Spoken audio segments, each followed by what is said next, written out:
Mateus here from Cobble Hill Gardens, and I want to share something with you that I have been waiting a long time to figure out. So in my greenhouses, I build them out of 2x4 structure for the smaller ones and medium ones. I even built a big one that's 1,800 square feet.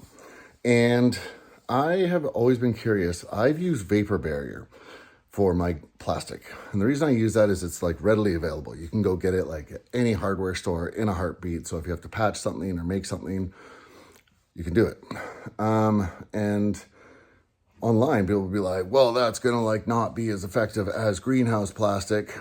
And so last Christmas, my lovely wife bought me a par meter, which is how we measure light for plants. And so this one's like a $200 special. It's not like the Apogee or Apollos, which are like $500 to $700. So we're gonna take that into consideration, but still it's gonna be a consistent reading. Now, what I've done is I bought some of that greenhouse plastic and I've taken some of the poly I have, and it's actually used poly. And so it's been out in the elements for a year. And I have measured it in full sun, partial sun, and today in overcast. So in full sun, we'll get 2,000 units, partial sun, about 1,000. And then on overcast, anywhere from 150 to 300. So that's a reference point.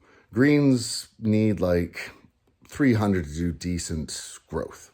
Tomatoes need like at least 500. And so that gives you a reference point of where we're talking about. So what I have here is the poly, and what I have here is the greenhouse plastic. This is a sample. And so I have measured these, and the quick of it is there's no difference at all. I've tested at different distances. I've tested it like different angles. And like, I've been pretty thorough about my testing. So like on a full Sunday with 2,000 sunbeams, that's what I call them, 2,000 sunbeams, I lose about 500 off of that. So I lose about 25%. And then on the partial day, I lose about 400. And then on an overcast day, I lose, well, today I just tested and I was at 170 and I went down to 130.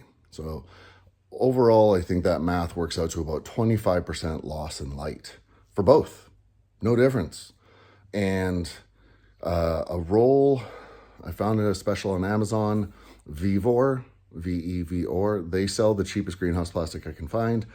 And a 20-foot wide, 100-foot long roll is $180. But the same size of poly from Home Depot is $120.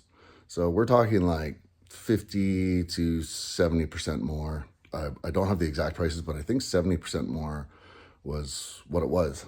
And there's no difference at all. And if anything, they both claim to be 6 mil. That's not millimeters, it's just a standard of plastic measurement. And the greenhouse plastic feels way more durable. I can't show that in a video, but like this is the greenhouse plastic, and it's pretty flimsy. It does not feel like 6 mil. And then this stuff's durable. Like I've hit it with a weed whacker when I'm weed whacking around my greenhouses, and I feel comfortable with that. This, no way, it would rip a hole in it in a heartbeat. So that's the other part too, is I don't think this is 6 mil. And you could argue you could get more expensive greenhouse plastic, and that also greenhouse plastic is UV stabilized. Well, the poly I'm using to do this testing is a year old. It's been out in the sun for a year. I didn't even wash it, and it gives me the same results. So in conclusion, without being too controversial, I don't think there's a difference. I think that the only difference I noticed was in my nursery. What I did was I built it out of 2x4 construction. I'm gonna take you there. And what I did was I build them in panels first. Like I build the wall, I build the wall, I build the roof, and then I put it all together. And that gives me the chance to double wrap them. And what that does is it helps me hold heat more. Now, when I tested inside the greenhouse, so here behind me is called the Enterprise. This has a single sheet of poly on it, whereas this is my nursery, and you can tell it's kind of more cloudy. And so, but that panel up there is double insulated. So when I measured inside these on a sunny day, I lost exactly. So if we lose 25% on a single sheet, I lose 50% on a double sheet. But I also have this nursery. If you watch my other videos, I have a heated bed in here. And so keeping it more warm in here is a bit more of an objective. And so this is my heated bed, and it's got a heating coil in it. So in this case, I lose a bunch of light, and that's just kind of the penalty with keeping it warm. But I have heating in here, and also I have lights. So I can kind of negate that. So this is actually going to get an extension, but I'm getting off track. The point being is, I don't think there's a difference between poly, like vapor barrier, and greenhouse plastic. I think the cost difference does not justify it. Trust me, I was hoping maybe in low light it had a better performance, but no such luck. Maybe another greenhouse plastic that isn't an Amazon special might do better. I don't know. But there's my conclusion with a pretty scientific piece of equipment. I have used that light meter under those lights that you saw in the nursery. I've used them, and they're rated at, they give me a rating at 3 inches, you'll get this much, 6 inches this much, 9 inches that much. And it tracks whatever those units were. So I've tested it with a controlled lighting source as well. So the meter's pretty good. It doesn't give me RGB like some of the other meters will, but those lights are full spectrum. So I did at one point have a meter that gave me RGB, and it confirmed that it is a full spectrum light. So if you are building a greenhouse, I don't think there's a difference. It's up to you.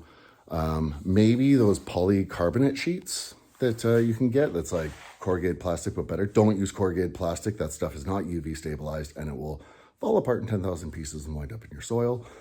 But the actual polycarbonate, those might actually give you better light transmission. But here on Vancouver Island, holy smokes, those are expensive. I forget when I looked, I think it was a 2x4 sheet was like $100 and something.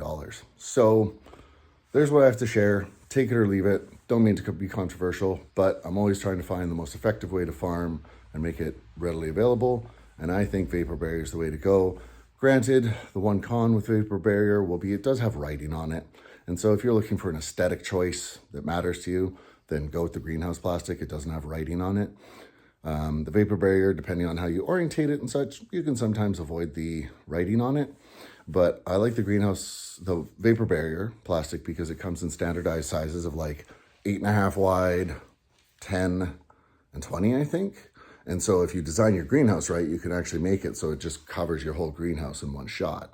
So like if you had a 20 foot wide piece, let's say you had six foot walls and then 4 foot gables, which I think is what the nursery is. Those gables are actually only 3 feet. So I could be a bit wider, and then I could just wrap the thing in one shot.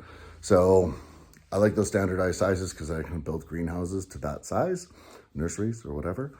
So that's what I have to share in my experience of building these greenhouses I started building them during COVID. So, because my painting business went, and then I knew how to build these, and I knew people would be at home, and I sold a lot of them.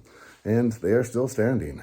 Maybe after 5 years, you might have to replace the plastic, but they say the same thing with the greenhouse plastic. So take what you will. I'd be curious to know if there are other videos out there that say otherwise. I am open to suggestions. And again, this is one type of greenhouse plastic. So hopefully that's helpful. Cheers.